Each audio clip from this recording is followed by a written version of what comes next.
Bonjour à tous, je suis ravi de vous retrouver pour une nouvelle vidéo. Aujourd'hui, je vais vous expliquer pourquoi nous avons décidé de mettre notre camping-car en location. Alors, je sais d'ores et déjà qu'il y a des personnes qui sont pour et contre la location, beaucoup plus de contre que de pour. Je comprends leur choix, tout à fait, parce qu'on a été dans ce cas-là au tout début avant de décider de mettre en location notre camping-car. Mais l'idée, c'est de vous expliquer pourquoi on a fait ce choix. Peut-être qu'il y en a parmi vous qui se posent la question de passer l'étape de la location ou pas. Voilà, tout simplement. Donc je vous retrouve après le générique.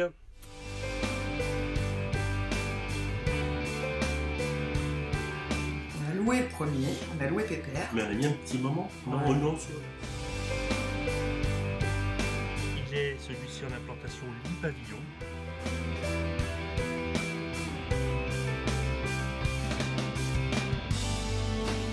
Là, t'es où? Bureau, pourquoi?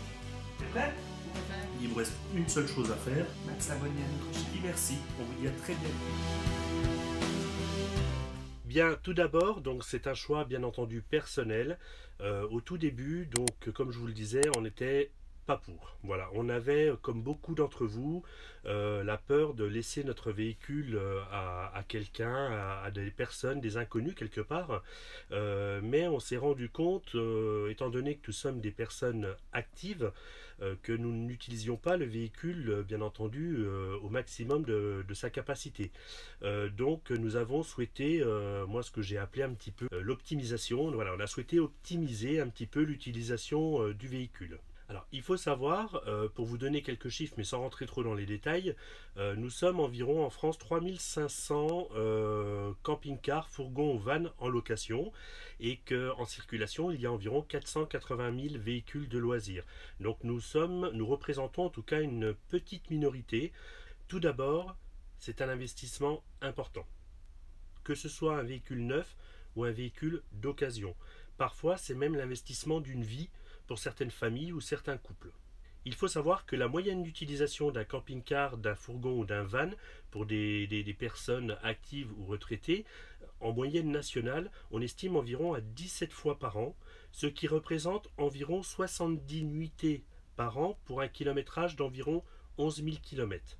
Voilà, bien sûr c'est une moyenne, il y a des personnes qui ont beaucoup plus de taux d'utilisation que d'autres. Bien entendu, les personnes retraitées utiliseront beaucoup plus leur véhicule, voire en permanence, que les personnes actives, comme nous sommes par exemple. Alors, tout d'abord, le premier facteur qui a fait qu'on voulait mettre en location nos camping-cars, parce que c'est notre troisième camping-car, et que nous avons loué dès le premier, c'est la partie financière.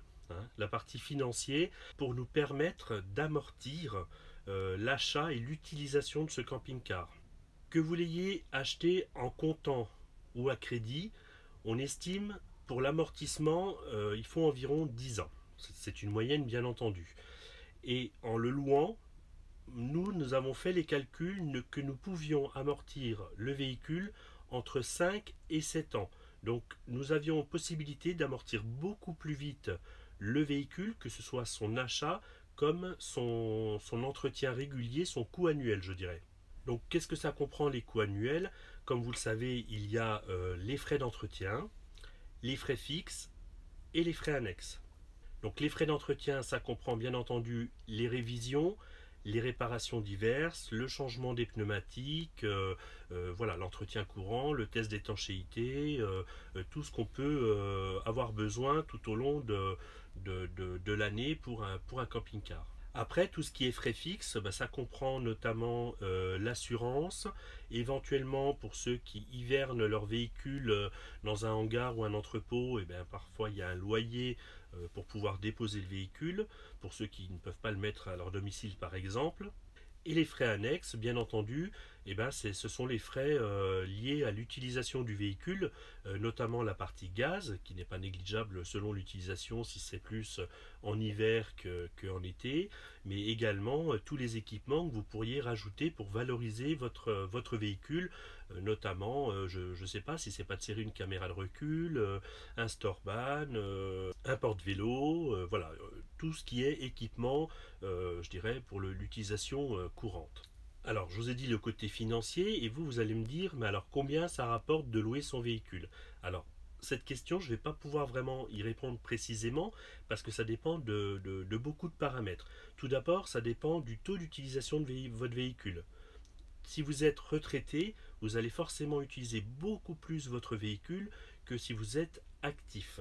Donc si vous utilisez beaucoup votre véhicule, le taux de disponibilité ne sera pas suffisant pour dégager, je dirais, un bon revenu de location. Bien entendu, si vous êtes des personnes actives, comme je vous ai dit, si vous rentrez dans la moyenne du taux d'utilisation du véhicule de 17 fois par an et de 70 nuitées, et bien calculez le potentiel qui reste en nombre de nuitées en termes de location.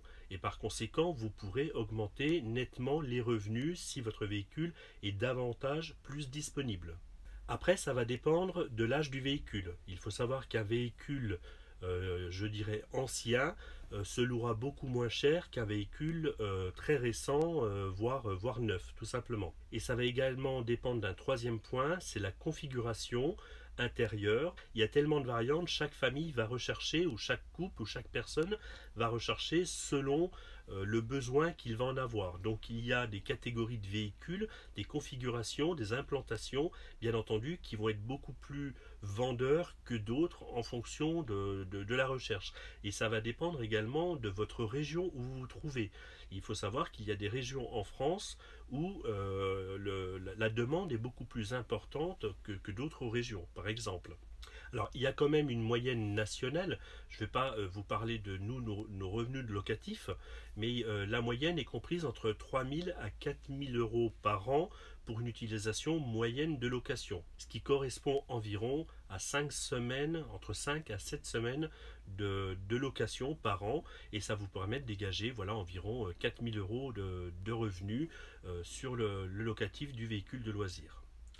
Bien entendu, notre choix donc de mettre ce véhicule, vous avez plusieurs possibilités de le mettre en location. Pour le mettre en location, vous pouvez passer par des plateformes spécialisées, comme vous pouvez passer en direct avec des locataires. Nous, notre choix personnel, c'est de passer par une plateforme spécialisée, qui est notamment Yescapa.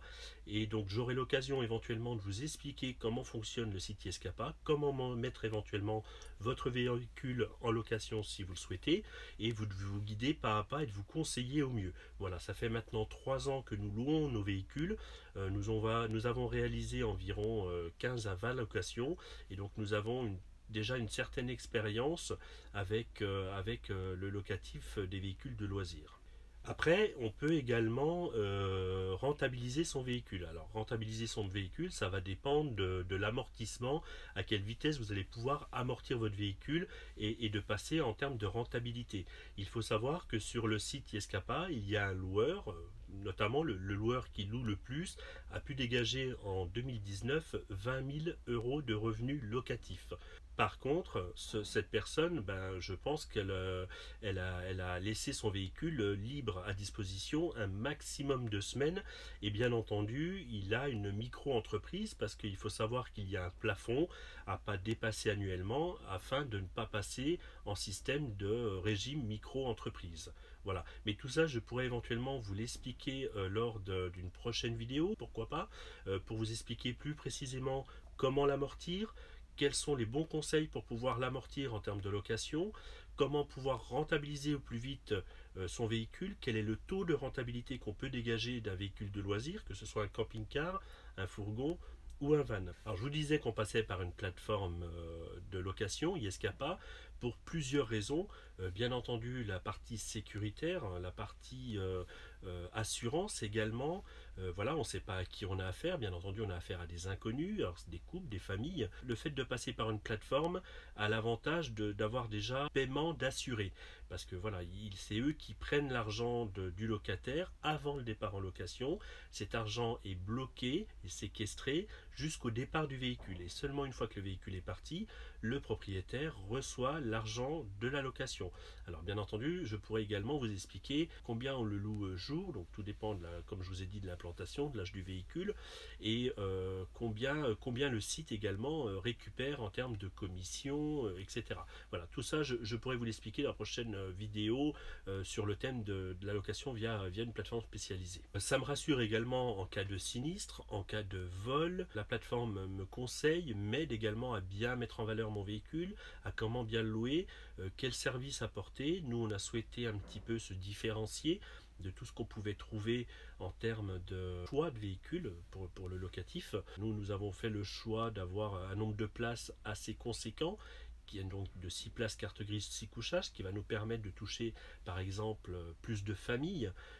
Voilà, les locations de 4 places ou de 2 places, on en trouve beaucoup plus que du 6 ou 7 places bien entendu. Donc tout ça, ce sont des facteurs déterminants pour favoriser la location de votre véhicule bien entendu. Et le deuxième point qui a fait qu'on a voulu mettre en location notre véhicule, et ben c'est un petit peu la durée de vie du véhicule, la durée de vie du camping-car.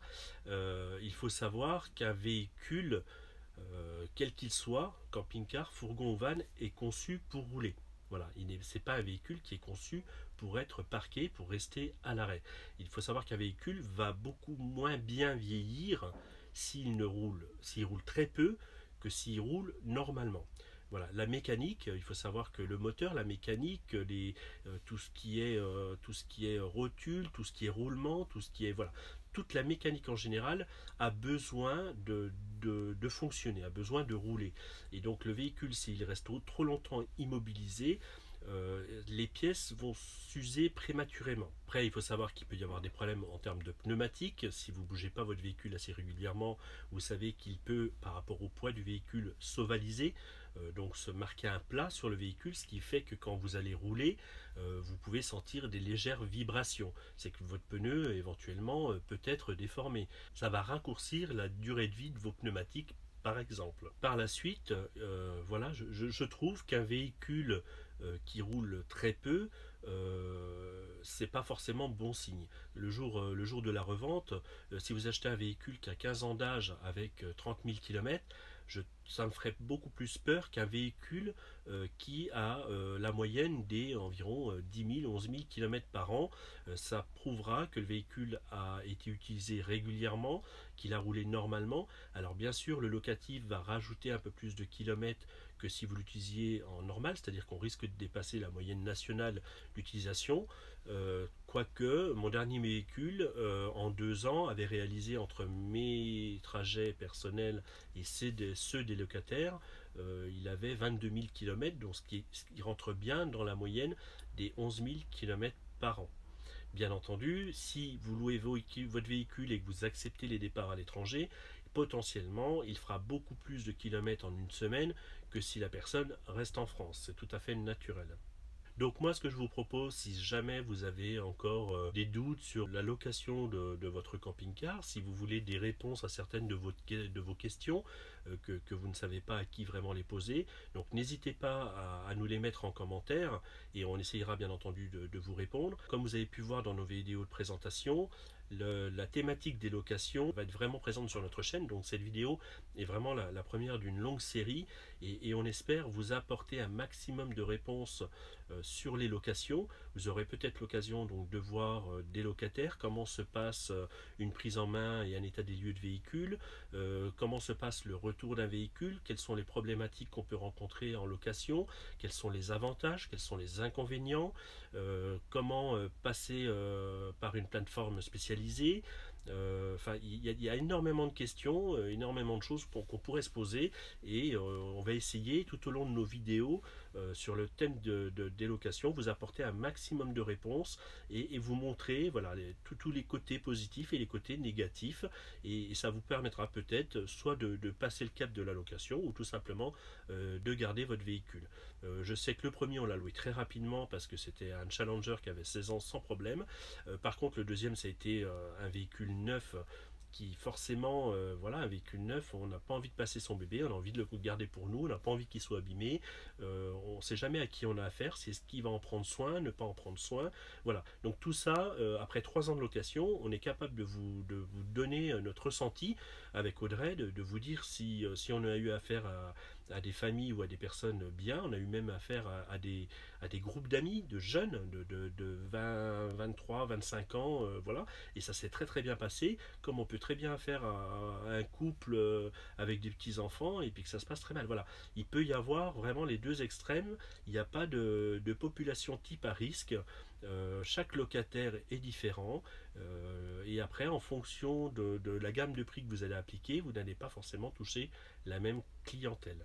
Après, est-ce que vous voulez en faire un business, le locatif? Est-ce que vous voulez simplement amortir votre véhicule? Est-ce que vous voulez le rentabiliser? Est-ce que vous voulez simplement vous aider à l'entretenir, ou vous aider à payer des mensualités, ou voilà, peu importe votre raison de location, chaque personne peut avoir ses raisons de location, et où chaque personne peut décider ou pas de le louer, c'est tout à fait naturel. Aujourd'hui, bien entendu, nous ne portons aucun jugement, vous pouvez louer comme vous ne pouvez ne pas louer, nous on a été dans les deux positions, et on peut comprendre les deux parties, du pour ou du contre la location. Donc on vous attend dans la prochaine vidéo. En attendant, abonnez-vous, actionnez la petite cloche pour les notifications et suivez toute notre thématique sur les locations, et vous aurez sûrement des réponses à vos questions. Et je vous dis à la semaine prochaine. Bye bye.